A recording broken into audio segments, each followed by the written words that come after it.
Hello and welcome to BFS Wargaming. My name is Patrick. Today we're going to look at the Warhammer 40k 9th edition core rules. So in this video we have the command phase and the movement phase. Now this isn't necessarily where you start with Warhammer 40k. You start with the picking the mission and the army building, but that will be in another video. We're going to go through all the phases first and then we'll put out there about the missions and also how to build your army. So like I said, we're going to look at the command phase and the movement phase. We're going to split each video up so it's nice sizable chunks. What you'll need to play Warhammer 40k is obviously the rules. You'll need a measuring device, so I have a tape measure here. Also you'll need six-sided dice. So I have a few six-sided dice, also known as D6, ready to play. So we'll now take a look at the command phase. The command phase is the first phase of your turn. So before anything else happens, right at the beginning of the command phase, you gain one command point. These command points can be spent on stratagems. I won't go into what stratagems are now, but basically they can be used in your command phase or in other phases of the game. So also what happens in your command phase is certain rules have to be done in the command phase, such as litanies or prayers, and these will say on the rule where they have to be done. Also, in certain missions, there are things that need to be resolved in the command phase, whether that's how many victory points you score or you have to do a certain secondary objective in the command phase. So also keep a lookout for these. We'll go through these in the missions in later videos. So once you've resolved all of these, you can then move on to the movement phase. So we've got some models on the table ready to show you the movement phase.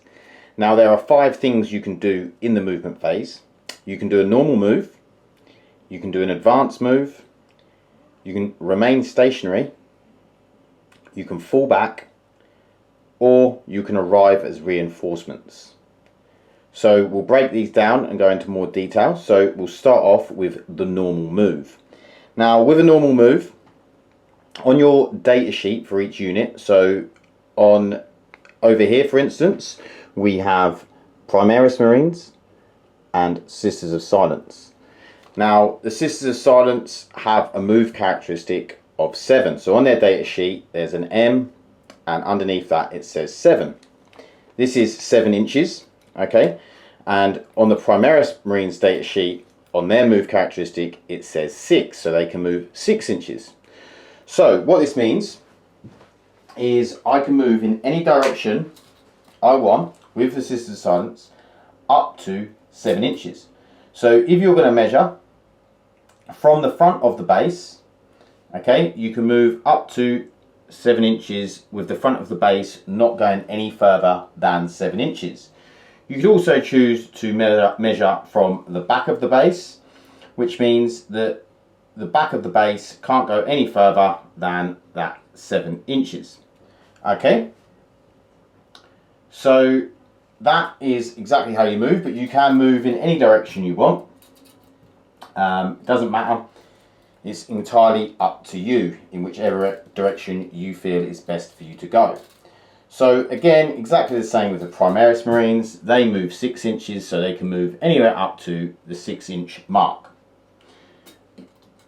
Now, when you're moving a unit like this, there is something called unit coherency. If there's more than one model in a unit, you have to remain in coherency. So coherency is, so if I was to move this 7 inches, it's now out of coherency. It needs to be within 2 inches of at least one other model in that unit.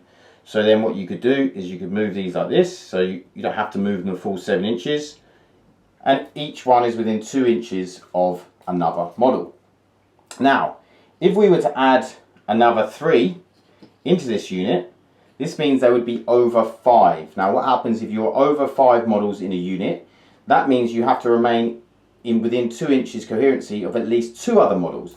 So that stops you doing a big line like so.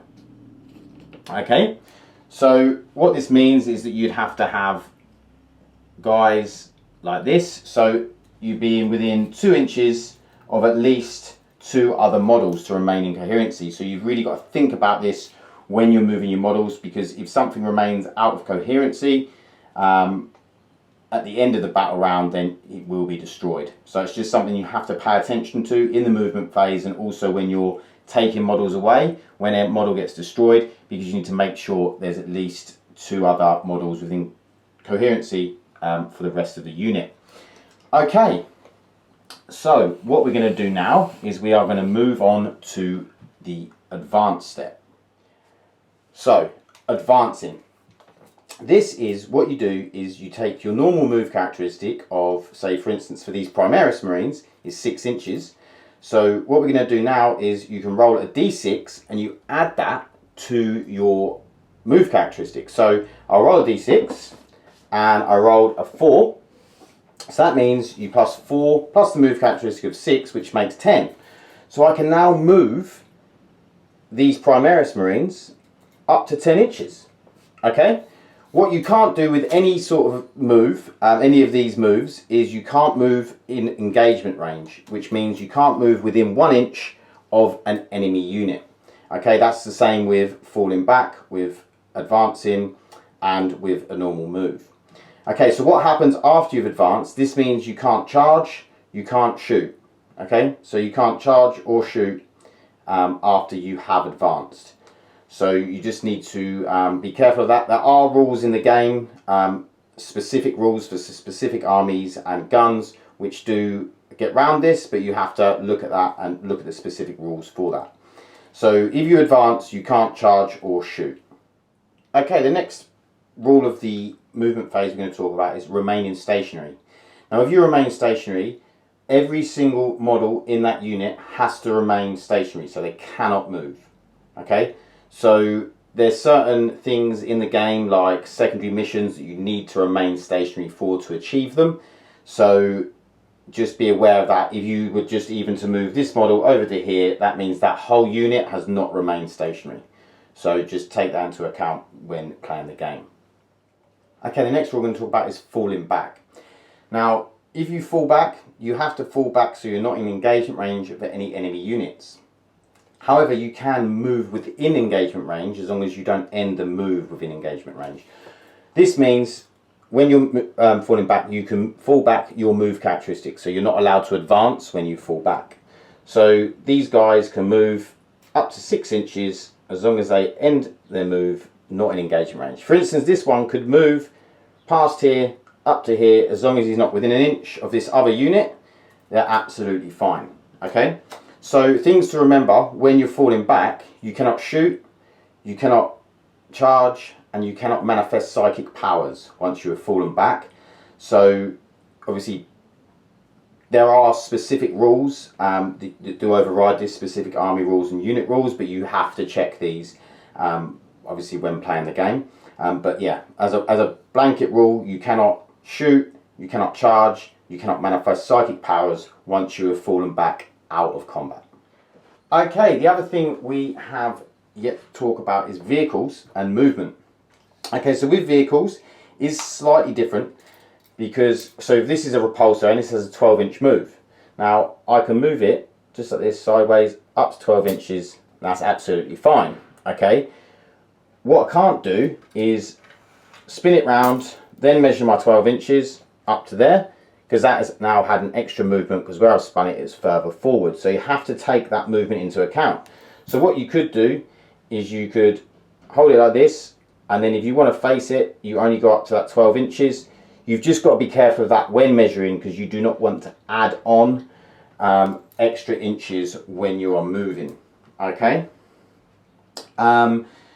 So I didn't say it before, but with a normal move, you can still shoot, manifest psychic powers, and charge as normal. Okay, it's only when you're advancing or falling back that then you can't do those things. So now we are going to go on to reinforcements. Now reinforcements, there's certain units in the game that have an ability to arrive as reinforcements, or you can pay command points and use a stratagem to put stuff into reinforcements to arrive on a later turn. Now each unit or rule has a specific way they can arrive from reinforcements. So one of the rules, for instance, if we had put a unit into reinforcements, and they can arrive down. Maybe the rule is they can arrive 9 inches away from their another unit. So then they would be here, arriving 9 inches away from an enemy unit. Okay, that means you can arrive, you can't go within 9 inches, means over 9 inches. So they could be further away than 9 inches if they wanted to be. Now, once you arrive from reinforcements, once you've put all of your reinforcement units down, that is the end of the movement phase. They've counted as moving because they've arrived from reinforcements, so they cannot move, they cannot advance, they cannot fall back, they cannot do anything until that is the end of the movement phase. It is done. That's the last thing you do, is bring your units down from reinforcements. So that is the end of the movement phase. I hope you enjoyed this and found it useful, and we'll see you in the next one for the shooting phase. So that was the command and movement phase video. Next up will be the psychic phase and shooting phase video. Hope you enjoyed it. Stay lucky, and we'll see you in the next one. Thanks, bye.